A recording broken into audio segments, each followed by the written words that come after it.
Imagine a world where you could have an endless supply of stories. Like no matter what, when you get on stage and you have to do a public speech, you can get stories from your mind. You can relive those stories and retell those stories to make the audience think they are in the moment in real time. But they could also be used in conversations and meetings, because I used to think, I have no stories. I can't tell stories. I copied the exact same strategy that the best communicators in the world do. And this process allowed me to unlock the stories that I thought I never had. And in this video, I'm going to show you why you should do this process, how you can do this process, and what the next steps for you after you've done this process. Now you're probably thinking, what is this process? Now, let me tell you why you need to do it first. You need to do this process because not only does time edit memories, it can also banish memories. And if you don't have that memory in your mind, there's no way you can tell the story in the first place. And that's why you need to document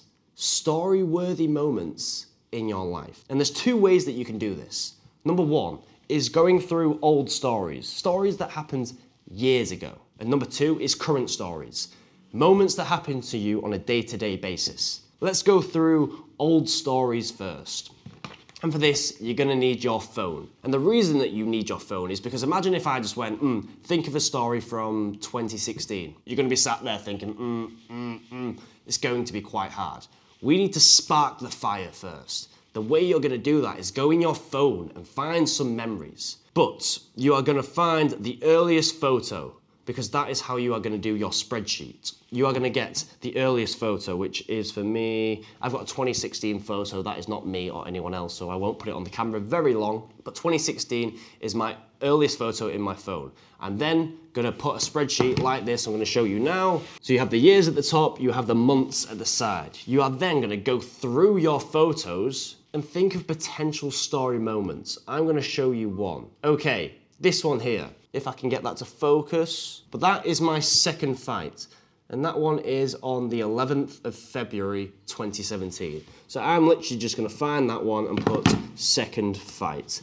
You don't need to put a lot of text, it's just something that will spark your memory. Because I know my second fight was in Leeds, I know it was Muay Thai, and I know I fought a much better individual than me, but I still got the win. But if I did not have that photo, it would not have sparked that memory. And you're gonna do this process until you've gone through all your phone and filled out this full document. Now, I'm gonna just show you one that I've done quickly, because I'm not gonna go through this whole thing in the video, but that is mine. This is till 2025, because that is when I did this process. But it's only by doing this process that you will unlock some memories, which could potentially be a story. And let's just make this clear.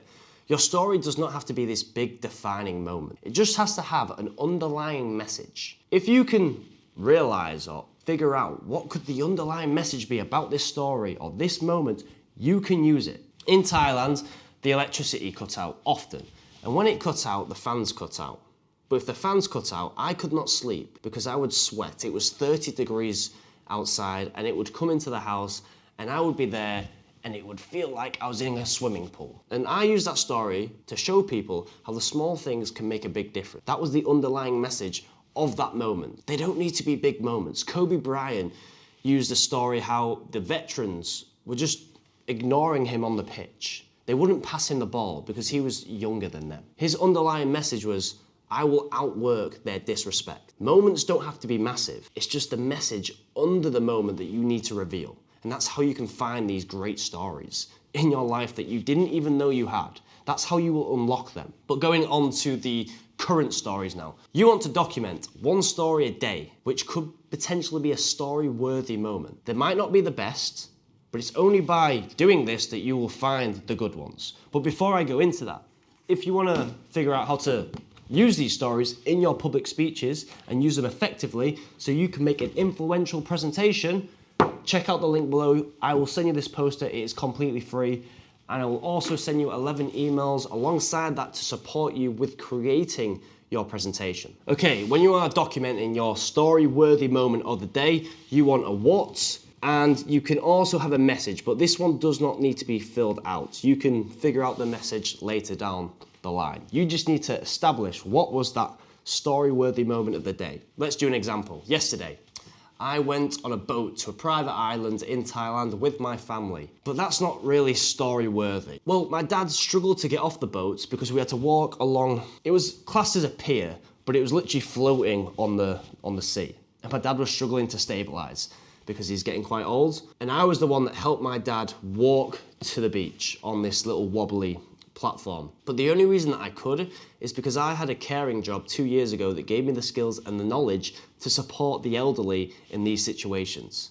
I had to get my mum to get off my dad because she was just making it worse because she didn't know how to do it properly. The underlying message there could be everything happens for a reason. Because that caring job that I got, I didn't want to do that. I hated doing it at first because I just wanted the money. But it was only by doing that job that allowed me to support my dad in that situation. And if I didn't support my dad in that situation, he could potentially have fallen in the sea. That could be the message. And I would just write, private trip, dad, wobbly, Thailand. That's it. And I could put everything happens for a reason. Now that might not be the message when it comes to telling this story, but that's just an example. That is how you are going to do it. But what to do next? How can you use these documents to improve your storytelling? Well, you need to pick some and write. You need to write these stories or speak these stories.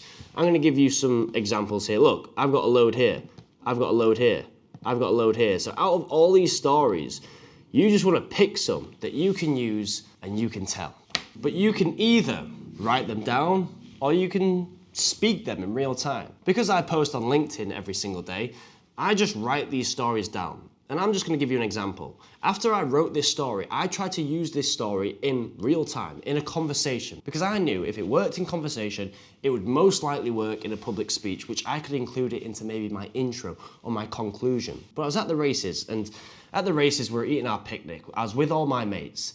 But as I reached over to grab a sandwich, I could feel someone staring at me. So I looked up, but it was my mate's girlfriend. And me and my mate's girlfriend had never met.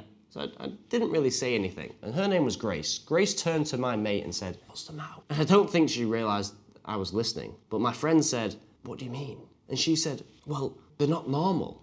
Is he okay or has he got problems?" And this wasn't the first time someone said something about my ears. But you see, when I look in the mirror, some people might see deformed ears, but I see 2 trophies on the side of my head. When you see strength, other people might see flaws, because your normal is not their normal. So don't compare your dreams and your goals to someone else's limitations they have on their life. Don't let someone else's normal be your normal. Now that was one that I just used in conversation, and I could probably use that at the start of a speech because I got some laughs and it's probably taking the piss off my ears as well. But once you start documenting these stories, you write the stories out. Do 1 a week. If you do 1 a week for a full year, you have 52 stories. If you do that for 3 years, you have, quick maths, 156 stories. 156 stories extra that you never had. I don't think you could tell 156 stories now. So imagine if you did this process for 3 years. You document a story every single day, and once a week you write a story. And you speak that story out loud. You then try and use that story in conversations. When you can slide it in, when you think the right moment is there, slide that story in and tell that story. Do you get laughs? Do you get people looking engaged? Do you get people with a wandering eye? Maybe Bob over here is wandering off. But maybe Wendy's laughing her head off. So you'll get to realise when these stories can be used and when they can't be used. And that is when you can start putting them into your speeches, into your public speaking. And if you need help with incorporating them into your public speeches, check out the link below for this poster, completely free like I said.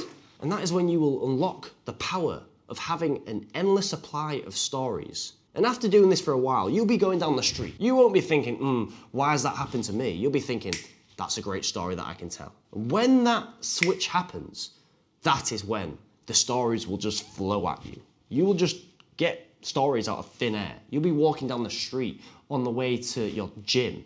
And just before you get to the gym, a small lad comes to you and says one sentence. And that one sentence spawns into a story that could make you thousands of pounds just because you started doing this process and you started unlocking and building the muscle of retrieving stories and documenting stories. And that's how you become I'm not going to say a better storyteller, because that is in the finer arts of creating stories, but that's how you unlock more stories and retrieve more stories so then you can tell these stories. But if you want to be a great public speaker, documenting stories is not enough. You've got to include these techniques too. And if you want to be a great one, you should probably check this video out.